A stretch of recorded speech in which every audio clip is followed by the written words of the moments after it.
여러분들 안녕하십니까? 저는 올해 72세 박철수라고 합니다.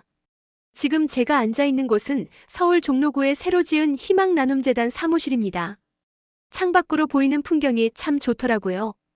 젊은 사람들이 바삐 오가는 모습을 보면서 1년 전 제 모습을 떠올려 봅니다. 그때 저는 완전히 다른 사람이었어요. 72살의 아들 집에서 쫓겨나서 찜질방을 전전하며 하루하루를 버티던 늙은이였거든요. 그런데 어떻게 이런 변화가 가능했을까요? 오늘 여러분께 들려드릴 이야기는 아마 믿기 어려우실 겁니다. 하지만 모든 게 실제로 일어난 일이에요. 때로는 인생이 정말 드라마보다 더 극적이거든요. 혹시 여러분 중에도 가족 때문에 상처받으신 분들이 계시다면 제 이야기가 조금이나마 힘이 되었으면 좋겠습니다. 그때가 작년 3월이었어요. 37년간 다닌 회사에서 퇴직하고 나서 갈 곳이 마땅치 않았거든요. 아내는 5년 전에 먼저 떠났고 혼자 살기에는 적적했어요. 그래서 아들 민호에게 전화를 했습니다. 민호야, 아빠가 한동안 너희 집에 머물러도 될까? 민호는 선뜻 네 아버지. 언제든지 오세요라고 했어요. 며느리 수진이도 아버지, 어서 오세요. 외로우실 텐데라고 했고요. 처음 일주일은 정말 좋았어요. 손주 민서와 민준이와 놀아주고 저녁에는 가족들과 TV도 보고 역시 가족이 최고구나라고 생각했어요. 하지만 문제는 두 번째 주부터 시작됐어요. 제가 아침 일찍 일어나서 신문을 보는 소리가 시끄럽다고 하더라고요. 그래서 더 조용히 하려고 했는데 이번에는 화장실 쓰는 시간이 겹친다고 하고 세 번째 주가 되니까 눈치가 보이기 시작했어요. 민호가 아버지, 요즘 회사 일이 바빠서 스트레스가 좀 있어요라고 말하더라고요. 수진이는 아예 인사도 제대로 안 하고 저는 최대한 조용히 지내려고 노력했어요. 아침에는 늦게 일어나고 TV도 작은 소리로 보고 하지만 분위기는 갈수록 차가워졌어요. 한 달째 되던 어느 날 저는 우연히 민호와 수진이의 대화를 들었어요. 거실에서 작은 소리로 이야기하고 있었는데 제가 화장실에 가다가 들리더라고요. 여보, 아버지가 언제까지 계실 건가요? 아이들도 할아버지 눈치 보면서 지내니까 스트레스 받는 것 같아요. 나도 그런 생각이 들어. 그런데 어떻게 말하지? 아버지가 갈 곳이 있나? 집을 구해드리든지 해야 하는 거 아니에요? 우리도 한계가 있잖아요. 그 순간 가슴이 무너지는 것 같았어요. 아들이 저를 짐으로 생각하고 있다니. 하지만 그래도 혈육이니까 조금만 더 참으면 괜찮아질 거라고 생각했어요. 그날 밤에 잠이 안 와서 옛날 서류들을 정리하고 있었어요. 그러다가 낡은 서류 가방 하나가 눈에 들어왔습니다. 30년 전부터 가지고 다니던 건데 요즘은 거의 열어보지 않았거든요. 가방 안에는 각종 서류들과 함께 낡은 열쇠 하나가 있었어요. 그 열쇠를 보는 순간 오래된 기억이 떠올랐습니다. 하지만 그때는 그냥 옛날 일이네 하고 넘겼어요. 두 번째 달이 되자 상황은 더욱 악화됐어요. 수진이가 대놓고 불편한 기색을 드러내기 시작했거든요. 아버지, 오늘 친정 어머니가 오시는데 좀 외출해 계시면 안 될까요? 아버지, 민서가 친구들 초대하고 싶어 하는데 계시면 애들이 어색해할 것 같아요. 매번 이런 식이었어요. 저는 점점 집안에서 투명인간이 된 기분이었어요. 그런데 정말 충격적인 일이 일어났어요. 어느 날 저녁 민호가 심각한 표정으로 저에게 말했어요. 아버지, 죄송한데 저희가 좀 힘들어서요. 아버지께서 다른 곳을 알아보시면 어떨까요? 순간 귀를 의심했어요. 민호야, 무슨 소리야? 나는 내 아버지인데. 수진이가 끼어들었어요. 아버지, 저희도 정말 어려운 상황이에요. 아이들 교육비도 많이 들고 집도 좁고. 그럼 내가 생활비를 보태면 되잖아. 퇴직금도 있고. 민호가 고개를 저었어요. 아버지, 그런 문제가 아니에요. 저희도 저희만의 생활이 있어요. 아버지께서 계시면 불편해요. 그 순간 정말 하늘이 무너지는 것 같았어요. 아들이 자기 아버지를 불편하다고 하다니. 일주일 후 민호가 최후 통첩을 했어요. 아버지, 원룸 하나 구해드렸어요. 보증금은 저희가 내드릴게요. 다음 주말까지 이사 준비해주세요. 저는 마지막으로 호소해봤어요. 민호야, 아빠가 뭘 잘못했는지 모르겠어. 그냥 조용히 지내고 있었는데. 아버지, 조용히 지낸다고 해결되는 게 아니에요. 저희 가족만의 공간이 필요해요. 수진이는 더 직설적이었어요.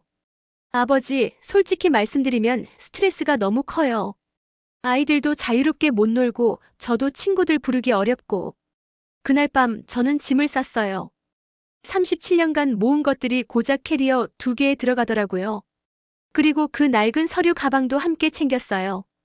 왜 그랬는지 모르겠지만 버릴 수가 없었거든요. 이사 가는 날 손주들이 할아버지, 어디 가세요? 라고 물었어요. 저는 할아버지가 새 집으로 이사 가는 거야 라고 웃으며 말했지만 마음은 찢어질 것 같았어요. 민호가 마지막에 말했어요. 아버지, 가끔 연락드릴게요. 명절 때는 꼭 오세요. 하지만 그 말이 얼마나 공허한지 알 수 있었어요. 이미 저는 그들에게 남이 되어버렸으니까. 원룸에 도착해서 짐을 풀면서 처음으로 현실을 직시했어요. 72살에 혼자 산다는 것. 자식에게 버림받은 늙은이가 된다는 것. 그 작은 방에 앉아 있으니까 정말 절망적이었어요. 퇴직금은 있지만 이대로 쓰다 보면 몇 년 못 갈 것 같고, 건강이 나빠지면 누가 돌봐줄지도 모르겠고, 첫 번째 밤에는 정말 잠이 안 왔어요. 아내가 살아있었다면 어땠을까? 내가 뭘 잘못했을까? 이런 생각들만 맴돌았어요. 다음 날부터는 할 일이 없어서 하루 종일 TV만 봤어요. 점심은 컵라면, 저녁은 김밥. 이런 생활이 일주일 계속됐어요. 그러다가 어느 날 답답해서 밖으로 나갔어요. 동네 공원에 가서 벤치에 앉아 있는데 다른 할아버지들이 바둑을 두고 계시더라고요. 어르신, 바둑 두세요? 아니요, 잘 못 둬서. 그럼 구경이라도 하세요. 혼자 계시나 봐요? 그렇게 공원 할아버지들과 조금씩 이야기를 나누게 됐어요. 알고 보니 다들 비슷한 처지였어요. 자식들과 떨어져 사는 분들이 대부분이었거든요. 한 달쯤 지났을 때 우연히 옛 직장 동료 김대리를 만났어요. 지금은 김전무라고 불리는 친구였는데 반갑게 인사하더라고요. 철수야, 여기서 뭐 해? 퇴직하고 어떻게 지내? 그냥 이것저것 하면서 지내지 뭐. 요즘 시니어 창업이 대세라던데. 너 같으면 뭔가 할 수 있을 것 같은데. 김전무의 말에 뭔가 감전된 기분이었어요. 창업이라. 생각해본 적이 없었거든요. 그날 밤에 집에 돌아와서 그 낡은 서류 가방을 다시 열어봤어요. 이번에는 좀 더 자세히 살펴봤는데 놀라운 걸 발견했어요. 30년 전에 제가 적어둔 일기장이 나온 거예요. 그때 저는 회사 다니면서도 틈틈이 사업 아이디어를 적어뒀었거든요. 언젠가는 내 사업을 해봐야지 하면서 일기장을 읽어보니까 깜짝 놀랐어요. 30년 전 제가 생각했던 아이디어들이 지금 시대에도 충분히 통할 것 같은 거예요. 특히 시니어를 위한 생활 서비스업이라는 아이디어가 눈에 들어왔어요. 그때는 너무 이르다고 생각했는데 지금은 딱 맞는 시대가 된 거죠. 그런데 더 놀라운 발견이 기다리고 있었어요. 서류 가방 깊숙한 곳에서 오래된 부동산 등기부등본이 나온 거예요. 자세히 보니까 제 이름으로 되어 있는 토지와 건물이었어요.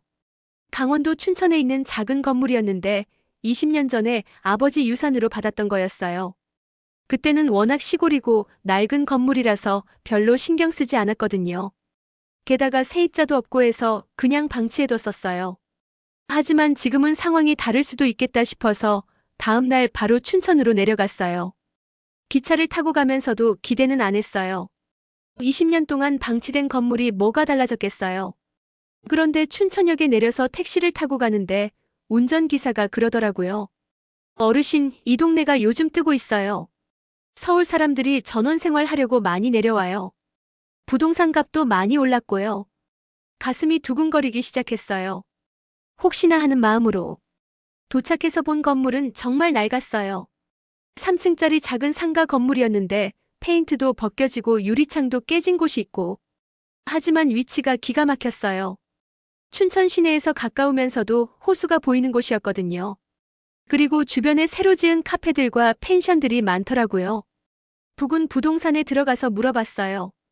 이 건물 시세가 어떻게 되나요? 이 건물 주인이세요? 이 건물 진짜 좋은 자리예요. 리모델링하면 최소 10억은 나갈 거예요. 10억이라니. 20년 전에는 5천만 원도 안 됐던 건물이. 그리고 서울에서 전원 카페나 게스트하우스 하려는 분들이 이런 건물 많이 찾아요. 리모델링 비용까지 포함해도 충분히 투자 가치 있어요. 집으로 돌아오는 길에 머릿속이 복잡했어요. 갑자기 생긴 기회를 어떻게 활용해야 할지. 그날 밤에 다시 일기장을 펼쳐봤어요. 30년 전 제가 꿈꿨던 시니어 종합서비스센터라는 아이디어가 다시 보이더라고요. 다음 날 춘천에 다시 내려가서 건물을 자세히 살펴보고 있는데 젊은 남자가 다가왔어요. 할아버지, 이 건물 주인이세요? 응, 그런데 저 정민석이라고 하는데요. 근처에서 작은 카페 하고 있어요. 이 건물로 뭐 하실 예정이세요? 정민석이라는 청년은 서울에서 직장 다니다가 번아웃이 와서 춘천으로 내려왔다고 하더라고요. 지금은 작은 카페를 운영하면서 겨우 버티고 있다고. 할아버지, 솔직히 말씀드리면 저도 이 건물에 관심이 있었어요. 제가 꿈꾸는 사업이 있거든요. 무슨 사업인데? 시니어분들을 위한 복합 문화 공간이요. 1층은 카페, 2층은 작은 도서관이나 문화교실, 3층은 게스트하우스 같은. 깜짝 놀랐어요. 제가 30년 전에 생각했던 아이디어와 거의 똑같았거든요. 민서가 혹시 나하고 같이 해볼 생각 없어? 네. 정말이요? 그렇게 저와 정민석의 동업이 시작됐어요. 저는 건물과 자금을, 민석이는 젊은 감각과 실행력을 맡기로 했어요. 하지만 시작이 쉽지 않았어요. 건물 리모델링부터 만만치 않았거든요. 생각보다 비용도 많이 들고 허가받는 것도 복잡하고. 더 큰 문제는 민석이와 제가 세대 차이 때문에 자주 의견이 안 맞는다는 거였어요. 할아버지, 요즘은 SNS 마케팅이 필수예요. 인스타그램, 유튜브 같은 거. 그런 건 나는 잘 모르겠어. 그냥 좋은 서비스 하면 입소문으로 알려지는 거 아니야? 할아버지, 시대가 바뀌었어요. 이런 식으로 말다툼도 자주 했어요. 리모델링이 한창일 때는 정말 포기하고 싶었어요. 게다가 첫 번째 오픈했을 때는 완전 망했어요. 준비 부족으로 서비스도 엉망이고 손님도 거의 없고. 할아버지, 이거 정말 될까요? 벌써 3천만 원 넘게 들어갔는데. 민석이도 불안해하고 저도 마음이 조급해졌어요. 혹시 제가 너무 성급했나 싶기도 하고. 하지만 포기할 수는 없었어요. 아들에게 쫓겨난 것도 억울한데 사업까지 실패하면 정말 갈 곳이 없어질 것 같았거든요. 한 달 동안 문을 닫고 다시 준비했어요. 이번에는 제가 젊은 시절 익힌 체계적인 계획 수립 능력을 발휘했어요. 민서가 우리가 왜 실패했는지 분석해보자. 타겟 고객부터 다시 정했어요. 처음에는 너무 욕심내서 모든 연령층을 대상으로 했는데 이번에는 50대 이상 시니어에 집중하기로 했어요. 서비스도 단순화했어요. 1층은 시니어 친화적인 카페, 2층은 건강 관련 강좌나 취미 교실, 3층은 단기 체류할 수 있는 게스트하우스. 그리고 제가 가진 인맥을 활용했어요. 옛 직장 동료들, 동네 할아버지들에게 소문을 냈어요. 김전무, 춘천에 괜찮은 곳 하나 만들었어. 한번 와봐. 박 부장, 요즘 스트레스 많지? 우리 시골 가서 하루 쉬어가자. 두 번째 오픈은 완전히 달랐어요. 첫날부터 손님들이 계속 왔어요. 특히 50-60대 분들이 많이 찾아주셨어요. 여기 정말 좋네요. 서울에서 가깝기도 하고 분위기도 편안하고 커피 맛도 좋고 직원분도 친절하고 다음에 친구들이랑 또 올게요. 더 놀라운 건 입소문이 빠르게 퍼진다는 거였어요. 한 분이 오시면 다음에는 친구들 2-3명과 함께 오시고 또 그 다음에는 더 많은 분들이 오시고 2층에서 하는 건강 강좌도 인기가 좋았어요. 요가, 명상, 원희교실 같은 것들. 서울에서는 이런 프로그램 참여하기 어려운데 여기서는 여유롭게 할 수 있다고 좋아하셨어요. 3개월 후에는 예약이 밀려서 대기자 명단을 만들어야 할 정도였어요. 할아버지, 대박이에요. 이번 달 수익이 800만 원 넘었어요. 민석이도 신이 나서 더 열심히 했어요. 저도 정말 기뻤어요. 72살에 사업에 성공하다니. 성공 소식이 알려지면서 언론에서도 관심을 보이기 시작했어요. 시니어 창업 성공 사례로 인터뷰 요청이 들어왔어요. 지역신문에 이어 중앙일간지에서도 취재를 왔어요. 72세 신중년의 제2인생 도전이라는 제목으로 기사가 나갔어요. 방송에도 나갔어요. KBS 아침 프로그램에서 10분 정도 제 이야기를 방송했는데 반응이 폭발적이었어요. 전화 문의가 하루에 100통이 넘게 왔어요. 벤치마킹하러 오는 분들, 투자 제안하는 분들, 비슷한 사업하고 싶다는 분들. 할아버지, 이제 진짜 대기업이 된 것 같아요. 그렇게 6개월 만에 춘천지점이 완전히 자리를 잡았어요. 그리고 서울 근교에 2호점도 준비하기 시작했어요. 무엇보다 기뻤던 건 정민석이가 완전히 달라진 거였어요. 처음에는 힘들어하던 청년이 이제는 자신감 넘치는 사업가가 됐어요. 할아버지 덕분에 제 인생이 바뀌었어요. 정말 감사해요. 저도 마찬가지였어요. 아들에게 쫓겨나서 절망하던 늙은이가 이제는 당당한 사업가가 된 거죠. 그런데 정말 예상치 못한 일이 일어났어요. 사업이 성공하고 언론에 나온 지 한 달 후 갑자기 민호가 찾아온 거예요. 춘천 카페로 전화가 왔어요. 아버지세요? 저 민호예요. 1년 만에 듣는 아들 목소리였어요. 하지만 예전과는 완전히 다른 톤이었어요. 조심스럽고 낮은 목소리. 아버지, 제가 춘천으로 가도 될까요? 뵙고 싶어서. 이상했어요. 그동안 한 번도 연락 안 하다가 갑자기 왜? 그래 와라. 주소는? 이틀 후 민호와 수진이가 함께 왔어요. 하지만 예전 모습과는 완전히 달랐어요. 초라하고 지쳐 보였거든요. 카페에 앉아서 어색하게 인사를 나누는데 민호가 먼저 말을 꺼냈어요. 아버지, 정말 대단하세요. 방송도 보고 신문 기사도 봤어요. 하지만 그 칭찬이 진심이 아니라는 걸 알 수 있었어요. 뭔가 다른 목적이 있다는 느낌이었거든요. 한참 이야기하다가 수진이가 갑자기 울기 시작했어요. 아버님, 저희가 정말 잘못했어요. 그때 아버님께 너무 심하게 했어요. 민호도 고개를 숙였어요. 아버지, 죄송해요. 저희가 철없었어요. 그런데 이상했어요. 갑자기 왜 이런 말을 하는 거지? 민호가 떨리는 목소리로 말했어요. 아버지, 사실은 저희가 지금 좀 어려운 상황이에요. 어려운 상황이 뭔데? 회사에서 구조조정을 당했어요. 그리고 아이들 사교육비가 너무 많이 들어서 대출을 많이 받았는데 수진이가 울면서 이어받았어요. 집까지 경매로 넘어갈 것 같아요. 아이들 전학도 시켜야 하고. 그제야 상황을 이해했어요. 1년 전에 저를 쫓아낸 그들이 이제 거꾸로 어려워진 거였어요. 민호가 무릎을 꿇었어요. 아버지, 도와주세요. 저희가 잘못했어요. 그 순간 복잡한 감정이 몰려왔어요. 아들이 무릎 꿇는 모습을 보니까 마음이 아프기도 하고 한편으로는 속이 시원하기도 하고. 민호와 수진이는 제가 돈을 빌려줄 거라고 생각했나 봐요. 하지만 저는 완전히 다른 계획을 가지고 있었어요. 민호야, 너희 도와주는 건 좋은데 조건이 있어. 네, 아버지. 뭐든지 하겠어요. 내가 사업을 더 크게 확장하려고 해. 시니어를 위한 종합복지재단을 만들 거야. 민호가 고개를 갸우뚱했어요. 재단이요? 그래.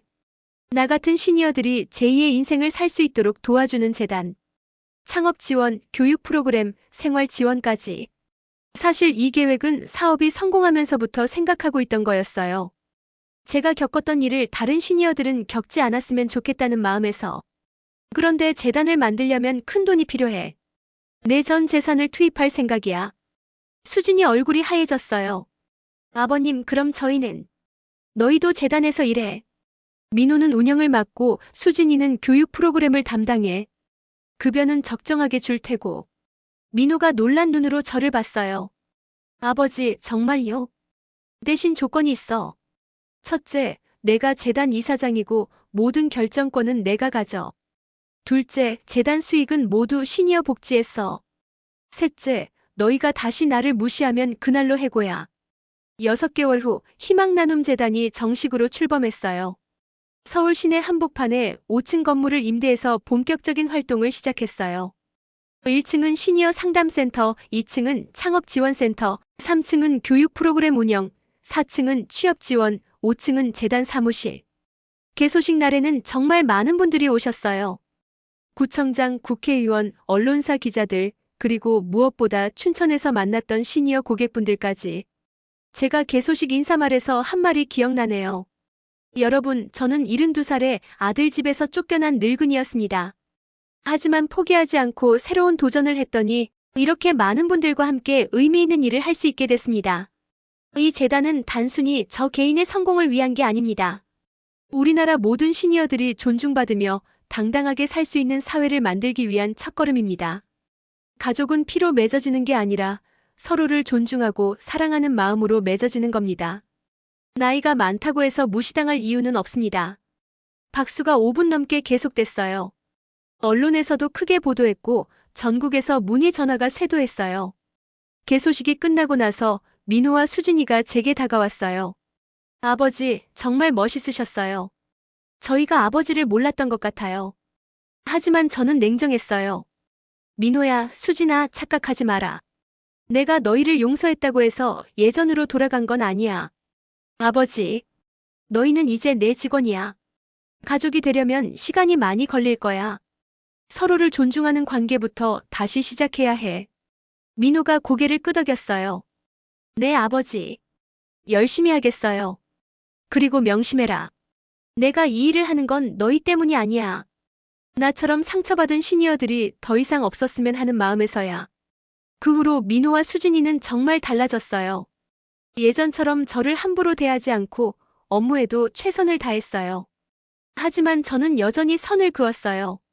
업무는 함께 하지만 개인적인 관계는 천천히 회복해 나가기로 했어요. 1년이 지난 지금 희망나눔재단은 전국에 10개 지부를 운영하고 있어요.